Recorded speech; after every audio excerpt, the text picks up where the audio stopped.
Friends, ఎలా ఉన్నారు? Welcome back to my channel. Please like, share and subscribe. ఆదిదేవుడైన శివుడు ఎక్కువగా లింగ రూపంలోనే ఉంటాడు. కొన్ని చోట్ల మాత్రమే విగ్రహ రూపంలో ఉంటాడు.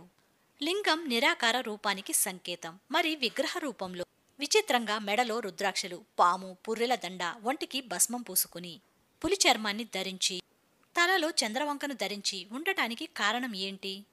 అందరి దేవుళ్ళు వజ్ర వైడూర్యాలతో, బంగారు ఆభరణాలతో, పట్టు వస్త్రాలతో కనిపిస్తే ఆదిదేవుడు, వీరి అందరికీ అన్నీ ప్రసాదించగల దేవుడైన శివుడు మాత్రం అలా ఉండటానికి కారణం ఏంటి అనే విషయాలు ఈ వీడియోలో తెలుసుకుందాం. ముందుగా మెడలో ఆభరణంగా పాముని ఎందుకు ధరిస్తాడు అంటే, పాముకి 3 లక్షణాలు ఉంటాయి. సర్పం భయానికి, మృత్యువుకి, పునఃసృష్టికి చిహ్నం. శివుడు ధరించే సర్పానికి వాసుకి అని పేరు. పాముని చూస్తే మనం భయపడతాం, అది కాటేస్తే మరణిస్తాం. అలానే అది కూడా మనల్ని చూసి భయపడుతుంది, మన చేతిలో చనిపోతుంది.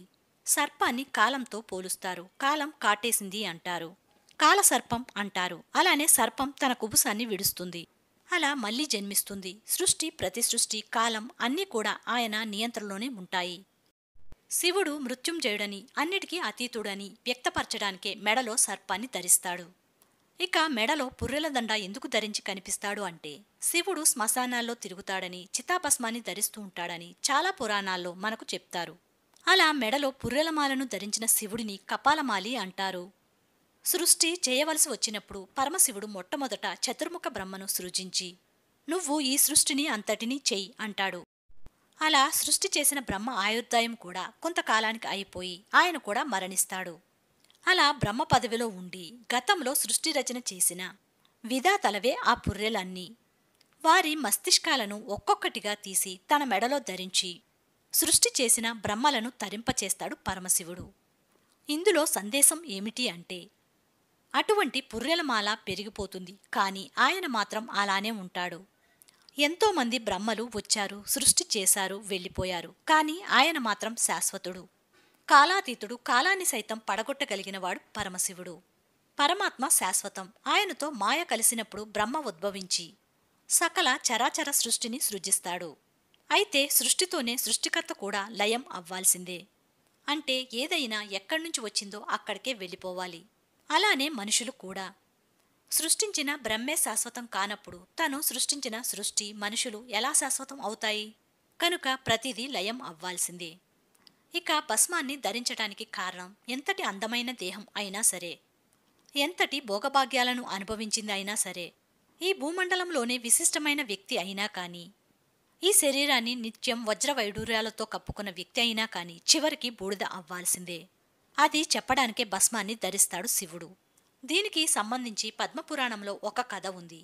ఒకసారి పార్వతీదేవి శివుణ్ణి ఇలా ప్రశ్నించింది, స్వామి, మీరు శ్మశానంలో తిరగటం, పుర్రెలను మాలగా ధరించటం వెనుక ఉన్న అంతర్యం ఏమిటి అని.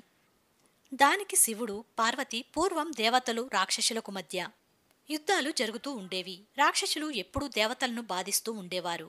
దానికి కారణం, బ్రహ్మాది దేవతలకు రాక్షసులు ఘోర తపస్సు చేసి వారిని మెప్పించి వరాలను పొందటం. రాక్షసుల తపస్సుకు దేవతలు వరాలు ఇచ్చి తీరాల్సిందే. ఆ వర ప్రభావంతో దేవతలను దానవులు ఇబ్బంది పెట్టేవారు. ఒకసారి అలా దేవతలంతా రాక్షసుల బాధలను తట్టుకోలేక వైకుంఠానికి వెళ్లి విష్ణువుని శరణు వేడారు. దాంతో విష్ణువు నన్ను పిలిచి దేవతలకు తపస్సు చేసి వరాలను పొందకుండా రాక్షసులను అడ్డుకోగలిగే మార్గాన్ని ఉపదేశించి, వారిని ఏదో విధంగా దేవతలకు తపస్సు చేయకుండా పుర్రెలను, ఎముకలను మెడలో వేసుకుని శరీరానికి బూడిద ధరించి రాక్షసుల వద్దకు వెళ్లి దైవనింద చేస్తే వారు దానికి ఆకర్షితులై పాపాశక్తులై ప్రవర్తించి నాశనమవుతారు అని సెలవిచ్చాడు.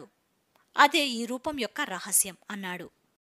ఇక శివుడి సిగలో చంద్రుడు ఉండటానికి కల కారణం ఏంటి అంటే, బ్రహ్మకుమారుడైన దక్షుడు 27 మంది కుమార్తెలను చంద్రుడికిచ్చి వివాహం చేస్తూ అందరినీ ఒకేలా చూసుకోమని చెప్తాడు. కాని చంద్రుడికి మాత్రం రోహిణి అంటేనే ఇష్టం. దాంతో ఎక్కువ సమయం ఆమెతోనే ఉండేవాడు.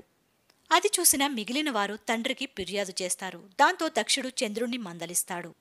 అయినా మళ్ళీ అదే చేస్తాడు చంద్రుడు. దాంతో దక్షుడికి కోపం వచ్చి, నువ్వు ఒక్కరితోనే ఉంటున్నావు కదా, అందుకే నీ కాంతి రోజురోజుకు తగ్గుతూ చివరకు అంతమవుతుంది అని శపిస్తాడు. దాంతో చంద్రుడికి ఏం చేయాలో అర్థం కాలేదు. దక్షుణ్ణి వేడుకున్నా ప్రయోజనం లేదు. అప్పుడు నారదుడు శివుడికి తపస్సు చెయ్యి అంటాడు. దాంతో చంద్రుడు శివుడి కోసం కొంతకాలం తపస్సు చేయగా శివుడు ప్రత్యక్షమై, చంద్ర, శాపాన్ని పూర్తిగా తగ్గించలేను, కాని దానిని మార్పు చేస్తాను అంటూ కృష్ణపక్షంలో కాంతి క్షీణిస్తుంది, మళ్ళీ శుక్లపక్షంలో పెరుగుతుంది అని వరాన్ని ఇచ్చాడు. దాంతో చంద్రుడు, మహాదేవ, నీ సిగలో చోటిస్తే లోక కళ్యాణం కోసం పాటుపడతాను అంటూ వేడుకుంటాడు. సరే అంటూ నెలవంకను తన సిగలో ధరించి చంద్రశేఖరుడు అయ్యాడు శివుడు. ఆ పరమశివుడికి ఎన్నో పేర్లు: సాంబ సదాశివ, ఉమామహేశ్వర, కపాలమాలి, ఇలా ఎన్నెన్నో. ఏ పేరుతో పిలిచినా శుభాలను అందించే శుభకరి శివుడు. ఓం నమ శివాయ, హరహర మహాదేవ్.